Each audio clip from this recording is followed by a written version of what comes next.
करेंगे monsoon session की, parliament की। क्या हम और आप इतने सौभाग्यशाली हैं कि अपने अति शिक्षित, अति जागरूक और कर्तव्य के बोझ से दबे हुए नेताओं को तमीज़दार ढंग से संसद के दोनों सदनों में हमसे और आपसे जुड़े मुद्दों पर बहस करते देख पाएं, या फिर वही तस्वीरें सामने आने वाली हैं जिसमें कोई सदन का बहिष्कार करेगा, इल्ज़ाम लगाएगा और हमारी और आपकी आकांक्षाएं एक बार फिर से स्थगित हो जाएंगी। चर्चा करेंगे इस सत्र में। मॉनसून सत्र पर बात करने के लिए हमारे साथ मौजूद हैं मॉनसून से मेहमान, जो कभी कभी आते हैं लेकिन जब आते हैं तब घटनाओं की ज़ोरदार बारिश करते हैं। ऐसी हमारी सहयोगी प्रखर पत्रकार, और तारीफ करनी है? नहीं, ओवर हो गया। ठीक, ओवर हो गया, चलेगा। इंडिया टुडे की कमाल की रिपोर्टर मौसमी सिंह, बहुत बहुत स्वागत है आपका। शुक्रिया सौरभ, मैं बरसाती मेढक नहीं हूँ। मैंने तो महान मॉनसून के साथ आपकी तुलना की है। नहीं, आपने वैसे ही कह दिया जैसे कुछ सियासतदानों के लिए कहा जाता है कि ये तो सियासी बरसाती मेढक है, बरसात होती है, चुनाव होता है तभी आते हैं। हम नेता नगरी में बरसाती मेढक नहीं है। जब आप आदेश करते हैं, फरमान जारी करते हैं, तब हम हाजिर होते हैं जी। पर मॉनसून में सिर्फ मेढक नहीं आते हैं, अमलताश भी आता है अपनी पूरी जादुई आभा के साथ। शुक्रिया जर्रा नवाजे के लिए, शुक्रिया। ये जो तुम्हारा इतनी लेट लखनऊ आता है ना देखिए, लखनऊ का यही हाल है, पहले आप, हम लोग हर चीज़ इत्मीनान से करते हैं, इत्मीनान से बोलते। इत्मीनान के बाद अब रुख करते हैं मेरी दूसरी मातृभाषा बनने जा रही मराठी की ज़मीन से आ रहे इंडिया टुडे के कंसल्टिंग एडिटर राजदीप सरदेसाई जी, बहुत बहुत स्वागत है। नमस्कार सौरभ। ये यूपी की लव स्टोरी जो आपने शुरू की अभी, लखनऊ मीट्स बुंदेलखंड वहाँ से हम महाराष्ट्र से आते हैं, हमारी तरफ भी थोड़ा प्यार दिखाया करिए। Me and Mausami has great affection and respect for each other, so you are right. It's a great love story of Lucknow and Bundelkhand. Himanshu ji, मैं आपके पास आ रहा हूँ। सत्तारूढ़ दल की तरफ से क्या तैयारियां हैं? क्या वो विपक्ष जो इतने लंबे समय से मांग कर रहा है और पूरा देश भी ये जानना चाहेगा, ऑपरेशन सिंदूर को लेके, एसआईआर को लेके सरकार का क्या रुख है, बताएं जरा। तो क्या इस पर चर्चा होगी, या हम ये मान के चलें कि पहले हफ्ते 2 हफ्ते गतिरोध रहेगा, फिर शायद चर्चा हो पाए? हिमांशु जी। देखिए, मुझे लगता है कि सरकार हर पक्ष को सुनने के लिए, चर्चा के लिए तैयार है। उसकी सबसे बड़ा एक मैं अभी इंपॉर्टेंट पॉइंट आपको बताता हूँ सौरभ की। रक्षा मंत्री राजनाथ सिंह के घर पर अभी एक बड़ी बैठक चल रही है, जिसमें गृह मंत्री अमित शाह, जेपी नड्डा, किरण रिजिजू, मनोहर लाल खट्टर, तमाम पीयूष गोयल, तमाम वरिष्ठ मंत्री वहां पर मौजूद हैं। और उसके साथ साथ जो है तीनों ही सेनाओं के अध्यक्ष, सीडीएस, एनएसए वहां मौजूद हैं। और ऑपरेशन सिंदूर को लेकर जो है वो ब्रीफ किया जा रहा है। और ये माना जा रहा है, जो हमारे सोर्सेस के अनुसार है, वो ये है कि राजनाथ सिंह जो है ऑपरेशन सिंदूर को लेकर एक स्टेटमेंट संसद के दोनों ही सदनों में दे सकते हैं। और अगर विपक्ष की तरफ से किसी भी तरीके की कोई मांग की जाएगी चर्चा की, तो सरकार उसके लिए तैयार है। और ये बात सरकार की तरफ से जो है ऑल पार्टी मीटिंग्स में भी कहा गया था कि विशेष सत्र की जो है वो मांग जायज नहीं है, क्योंकि सरकार ने 2 ऑल पार्टी मीटिंग बुलाई है। और अगर किसी भी तरीके से ऑपरेशन सिंदूर हो या अन्य कोई मुद्दे हो जिस पर चर्चा बुलाई जानी चाहिए, उसके लिए सरकार जो है वो तैयार है। लेकिन बड़ी चीज ये है कि सरकार इस बात को बहुत भली भांति जानती है कि विपक्ष बटा हुआ है। टीएमसी अलग तरीके से अलग इश्यूज को उठाना चाहती है, आम आदमी पार्टी अलग इश्यूज को उठाना चाहेगी। सरकार को इसका फायदा मिलता है और सरकार इसीलिए ये भी चाहेगी कि विपक्ष इसी तरीके से अलग अलग मांग उठाता रहे। और बीएससी में अगर कोई चीज तय हो जाएगी, बिजनेस एडवाइजरी कमेटी जो है दोनों ही सदनों की होती है, जिसको चेयर जो है लोकसभा स्पीकर लोकसभा के लिए करते हैं, राज्यसभा के लिए राज्यसभा के जो सभापति हैं वो करते हैं। तो उसके तय होने के बाद जो है चर्चाएं होंगी, क्योंकि अभी ऑल पार्टी मीटिंग जो है वो होनी है संसद के सत्र से पहले परसों। और उसमें विपक्ष की तरफ से बताया जाएगा कि वो किन किन मुद्दों पर जो है चर्चा चाहते हैं। अगर ऐसा सरकार को लगता है कि पूरा विपक्ष एकजुट होकर चाहे ऑपरेशन सिंदूर हो या अन्य विषय हो उनको लेकर तैयार है, तो चर्चा जरूर होगी।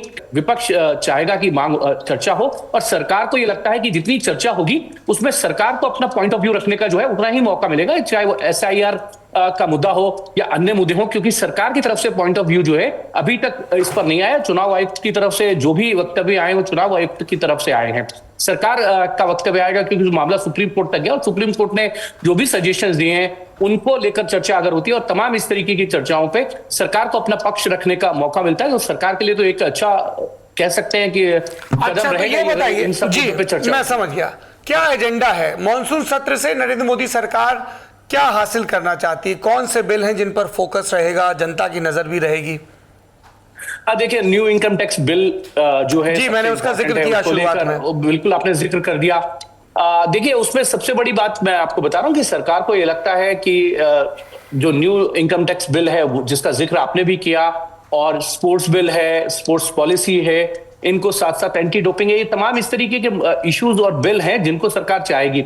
मणिपुर को लेकर क्योंकि सरकार को जो है उस पर बजट को पास कराना होता है, क्योंकि 6 महीने के अंदर आपको एक बार फिर से सहमति लेनी होगी। तमाम इस तरीके की चीजों को लेकर विपक्ष जरूर चाहेगा कि इन पे चर्चाएं हो। सरकार को ये लगता है कि ये सारी चीजें बहुत इजीली होंगी। और पहली बार ऐसा हो रहा है सौरभ जी कि या स्वतंत्रता दिवस यानी 15 अगस्त से पहले मानसून सत्र जो है वो समाप्त हो जाता था। इसकी डेट को बढ़ाया गया, 21 अगस्त तक को इसको किया गया। तो सरकार का एक हिडन एजेंडा जरूर होगा इस पे। सरकार क्या हिडन एजेंडे के साथ इस संसद सत्र में आएगी, ये एक बड़ा सवाल होगा, क्योंकि इससे पहले शायद राजदीप जी को अगर कोई घटनाक्रम ध्यान हो जिसमें संसद के सत्र को 15 अगस्त के बाद जो है जारी रखा गया हो मानसून सत्र को, ऐसा मुझे लगता है कि पिछले 18 साल से मैं कवर कर रहा हूं, मुझे ऐसा नहीं लगा। तो सरकार कुछ ना कुछ एक हिडन एजेंडे के साथ बड़े बिल के साथ आना चाहती है। अब वो कौन सा बिल है ये देखने वाली बात जरूर होगी। क्या वन नेशन वन इलेक्शन को इसी सत्र में पास कराना चाहेगी, क्योंकि लगातार उसकी बैठकें चल रही हैं। उसमें जो पूर्व मुख्य न्यायाधीश हैं DY चंद्रचूड़, उन्होंने रिप्रेजेंटेशन दी है, जस्टिस केहर ने दी है। तमाम रिप्रेजेंटेशन जो है वहां हुई हैं, उनमें क्या सुझाव आएंगे और उसके जो रिपोर्ट होगी उसके आधार पर एक नया बिल जो है वन नेशन वन इलेक्शन पर सरकार लेके आती है क्या, ये तमाम चीजें जरूर है। लेकिन सरकार हिडन एजेंडे के साथ जरूर रहेगी, क्योंकि अगर संसद के सत्र के अंदर समय सीमा को बढ़ाया गया है, पहले जो आया था वो ये आया था 21 जुलाई से 12 अगस्त तक जो है संसद का मानसून सत्र रहेगा, लेकिन बाद में जो है तारीखों को बदला गया। राष्ट्रपति के पास जब इसकी सिफारिश की गई कैबिनेट कमेटी ऑन पार्लियामेंट की अफेयर की तरफ से, तो लगता है कि कुछ बड़ा इशू जो है वो रहने वाला है इस संसद सत्र के अंदर। यहाँ पे खिचड़ी बहुत पक रही है और मॉनसून सत्र में ये कह लीजिए कि किस तरह बुलाएं शहर के हंगामे, हर दर्द अभी ताज़ा है, हर जख्म अभी हरा है। तो अपने जो जख्म है उनको याद करते हुए ये तैयारी हो रही है कि खूब हंगामा बरपना है। यूनाइटेड हाउस होगा अपोजिशन का, तो इसलिए राहुल गांधी पार्टी, TMC, कांग्रेस सब एक घाट पे दिखेंगे।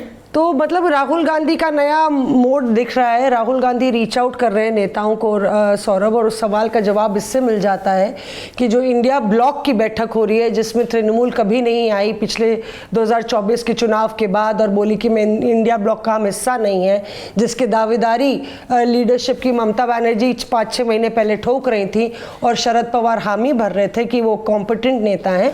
वो उनकी पार्टी कल इस बैठक में मतलब ऑनलाइन बैठक में हिस्सा ले रही है। ऑफलाइन से ऑनलाइन मोड कांग्रेस ने इसलिए किया ताकि एक शक्ति प्रदर्शन टाइप का दिख सके, क्योंकि ऑफलाइन मोड में अखिलेश यादव से लेके हेमंत सोरेन कह रहे थे मेरा बहुत बड़ा टाइट पैक शेड्यूल है, शायद मैं दिल्ली आऊँ ना आऊँ, स्टालिन साहब नहीं आ पा रहे थे, तो वो चाहते थे कि पार्टी के लीडर्स आए, फ्लोर लीडर्स नहीं आए।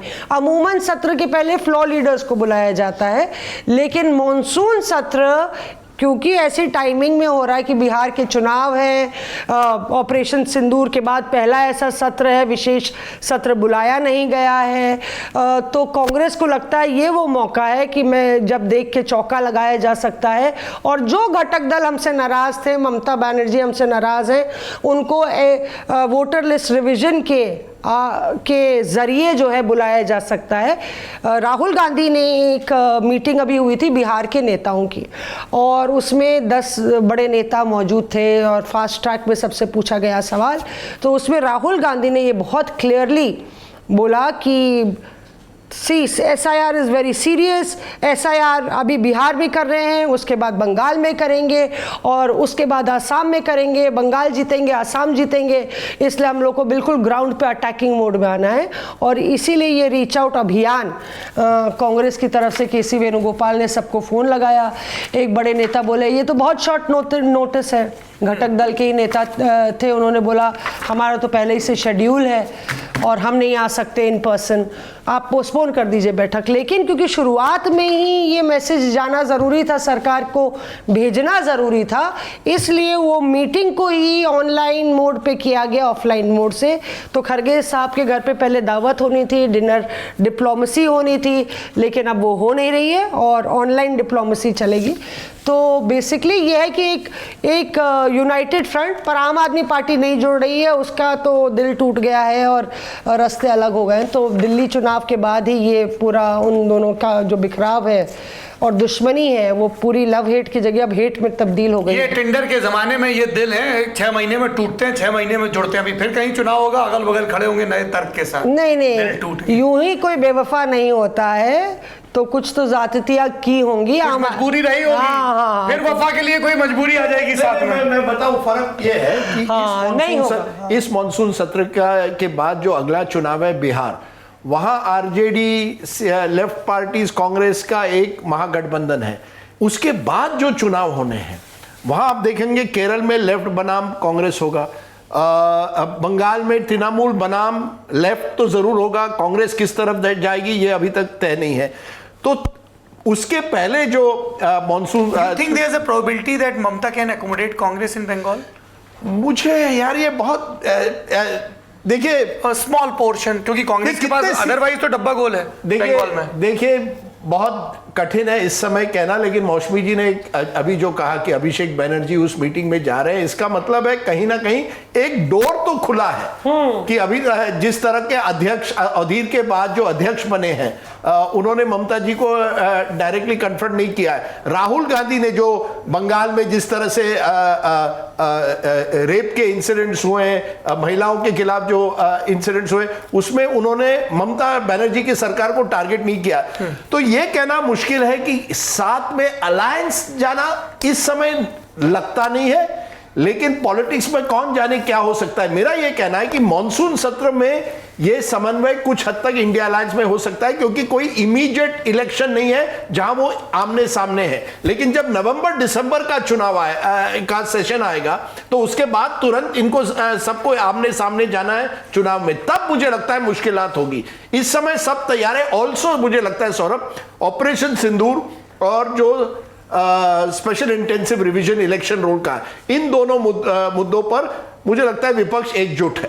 उनको लगता है ये दो मुद्दे हैं जिससे हम सरकार को इस सेशन में घेर सकते हैं। खास करके जो डोनाल्ड ट्रंप बार बार सीज फायर का ऐलान कर रहे हैं, राहुल गांधी के मन में बैठ गया है कि ये डोनाल्ड ट्रंप जो है उसने सीज फायर का अनाउंसमेंट किया, नरेंद्र मोदी को इस पर जवाब देना है। अब हिमांशु जी कह रहे हैं कि बीजेपी तैयार है ऑपरेशन सिंदूर पर डिबेट करने के लिए। मुझे नहीं लगता इतने आसानी से कोई डिबेट होने वाला है, क्योंकि डिबेट ऑपरेशन सिंदूर पर मुश्किल है इस समय, क्योंकि सरकार कहेगी this is national security issue, हम इसे डिबेट नहीं करेंगे, विपक्ष इस पर सरकार को घेर सकता है। That's what I think most. नहीं, मैं राजदीप सर की बात से सहमत हूं कि ये एक चीज है सौरभ इसमें कि प्रधानमंत्री की जवाबदेही राहुल गांधी और विपक्ष को की सहमति बना रहे हैं कि मांगे, तो इसमें जवाब राजनाथ सिंह से बात नहीं बनेगी ऑपरेशन सिंदूर में।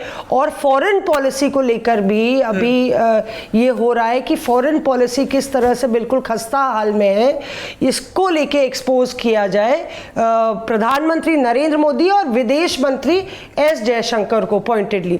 तो राजनाथ सिंह रेडार पे नहीं है, विपक्ष के रेडार पे प्रधानमंत्री नरेंद्र मोदी पहले और दूसरे रेडार पे गृह मंत्री भी हैं, क्योंकि पहलगाम में जो सुरक्षा में चूक हुई है उसको लेके जवाबदेही गृह मंत्री से मांगी जाएगी, और जो विदेश नीति में चूक हुई है उसको लेके विदेश मंत्री से। पहलगाम के अलावा मणिपुर का भी मसला है जो अभी तक रिजॉल्व नहीं हुआ है। हाँ, जी। और एक और इंटरेस्टिंग मसला हो सकता है, सरकार चाहती है पहले हफ्ते में ही एक प्रपोजल ले आए इस पार्लियामेंट सत्र में जस्टिस वर्मा यशवंत वर्मा को इम्पीच किया जाए जी। और आप आज ही खबर आ रही है कि जस्टिस वर्मा सुप्रीम कोर्ट चले गए हैं, कपिल सिब्बल और मुकुल रोहतगी उनको रिप्रेजेंट करेंगे।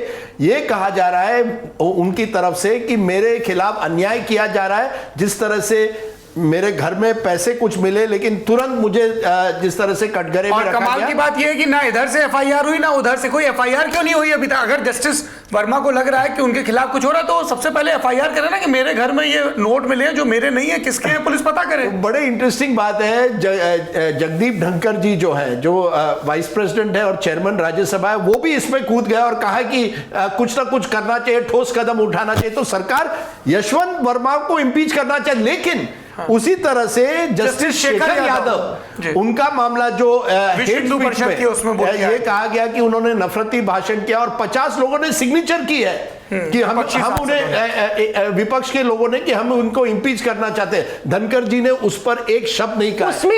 तो ये एक मुद्दा हो सकता है। उसमें एक ट्विस्ट आ गया स्टोरी में राजदीप जी कि उसमें क्या हुआ है कि जो हस्ताक्षर हुए हैं, नहीं उसमें हस्ताक्षर हुए, उसमें एक ही विपक्ष के नेता के नाम दो जगह हैं और उसका हस्ताक्षर गलत सिग्नेचर किसी ने कर दिया है।